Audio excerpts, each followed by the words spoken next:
I'm just from Punxsutawney, but I've had quite an interesting time being a missionary, and this was literally the first church that ever supported me.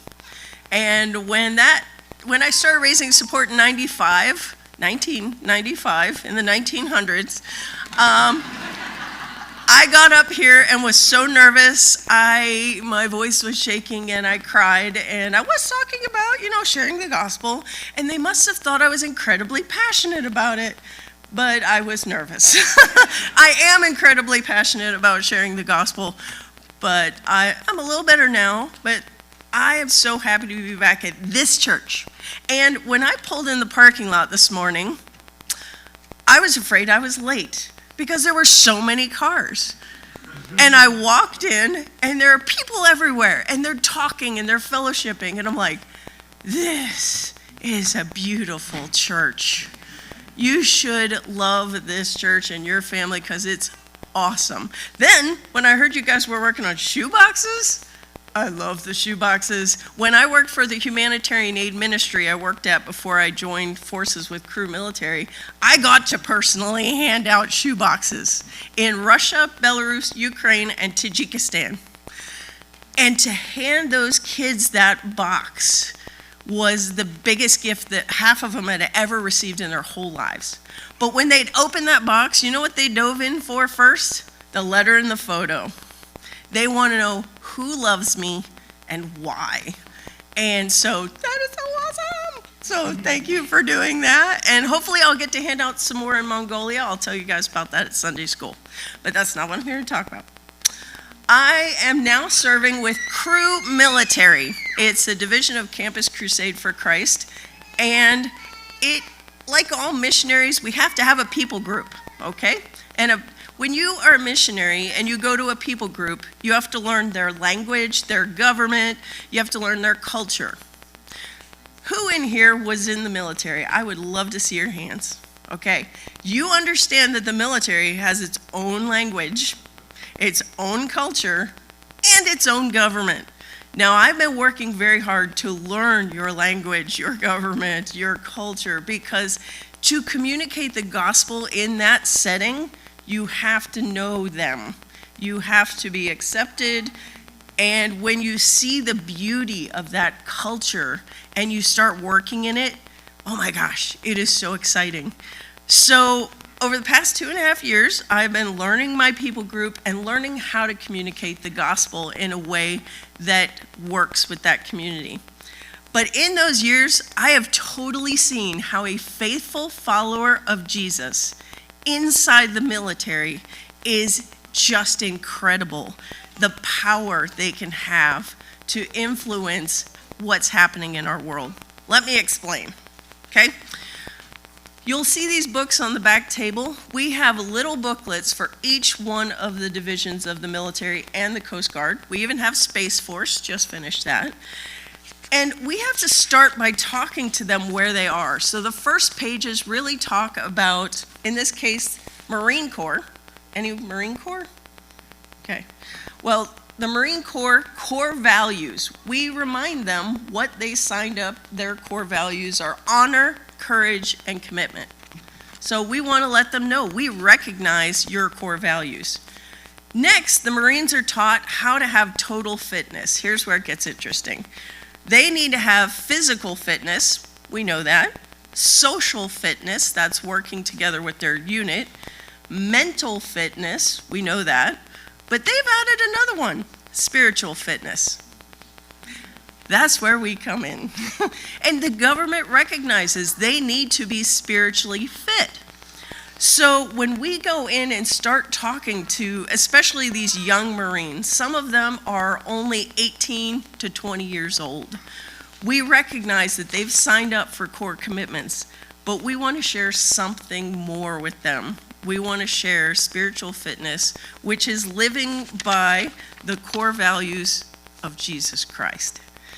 And so I'm super excited about our gateways. We do work with active duty that are older, they've been through a little more, they're rising through the ranks. We do work with veterans, and I'll tell you some more about that in Sunday school today. But I am so excited about gateways because these are young people coming into the military. Some of them have never been to church in their whole lives. Some of them have never owned a Bible. So some of the gateways we're working at, and you might recognize some of these, the Army has 4, Fort Benning, Fort Jackson, and Fort Leonard Wood, and Fort Sill. That's where the young people come in. The Navy has 1 big one, Naval Station Great Lakes. Air Force has 1 big one, Lackland Air Force Base, and then 2 Marine Corps ones at Parris Island and San Diego. Well, when we have our Bible studies, a lot of the young people come to get away from their drill instructors. We accept that. We also provide food. Some of them come for the food. We accept that. But as we go through this book, we share the gospel and we grow them in their faith. We are seeing 300 decisions a week on average all over the country in these different places. That's 300 new believers in our military per week. And we're just one ministry doing this. Their Navigators does this, others. We are seeing a hunger in the military we've never seen before. And in Fort Sill, I love talking to one of our missionaries named Barry Bond.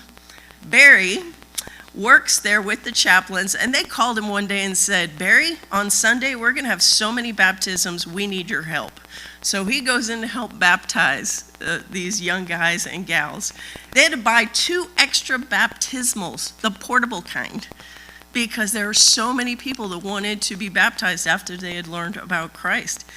And Barry does find that sometimes once they get in the water, he always asks, have you given your life to Christ? And usually it's an enthusiastic yes. They've understood as they've gone through the classes. But one guy, he wasn't quite so sure. He said, have you given your life to Christ? I think so. And Barry's like, what makes you think so? So they had a conversation while he's laying in the water in the portable baptismal. So Barry quickly explained the gospel again to him about how he needed to give his life to Jesus. And he said, are you going to give your life to Jesus right now? And the man said, sir, yes, sir, I want this. And right there he baptized him. And he said, you got to come back. You've got to go through this book with us at Bible study. They break it into 6 weeks, and they talk about how to live by the Holy Spirit, how to study the Word. It's happening. They're finding Christ in the military. And it's not just the U.S. military. I have a quick story from Mongolia this summer because you helped send me to Mongolia to work with the Mongolian military. It was incredible, but I met the Apostle Paul of Mongolia. This man used to teach at war college, but he was a drunkard and he was mean. He used to throw stuff at his students. They hated him. But he accepted Christ, gave his life to the Lord, and he told our missionary, they said, I've wasted my life. I could have told all these cadets about Christ. And that missionary said, it's not too late. You know where they all are. So he has been going to every army base in Mongolia, walks in the door, and they're like, whoa. They don't want to see this guy because he was so mean to them. And he's like, no, I'm here to apologize and tell you that my life was changed by Jesus Christ. And people are coming to Christ in droves in Mongolia. And then there are no churches for them to go to because it's only 2% Christian in Mongolia. So he goes into town where near the base and he prays. He's like, Lord, show me a Christian. And he finds usually the one and only Christian in town and says, I'll get you whatever you need, but you are now a house church. I need to send these young men and women to your house church to learn about Jesus Christ. And they agree, and he's starting house churches all throughout Mongolia. He's lapped the country 5 times, and he is like not going to stop because he has to tell everyone about Jesus, and he teaches them how to go and do the same. So you guys have really encouraged me through your support, through your prayers, through your encouragement, and I can tell you a lot more about it during Sunday school time, but I am so excited to bring Jesus to the military. More than 80% of the leaders in the world have military backgrounds. If we're reaching these leaders of the future with the gospel of Christ and they live by his code, We are changing the world through the military. So thank you for your support, and let's keep reaching the military. But number one thing, pray for revival in the military in every country. Let's not leave a single one out. Pray for revival in the military. Thank you.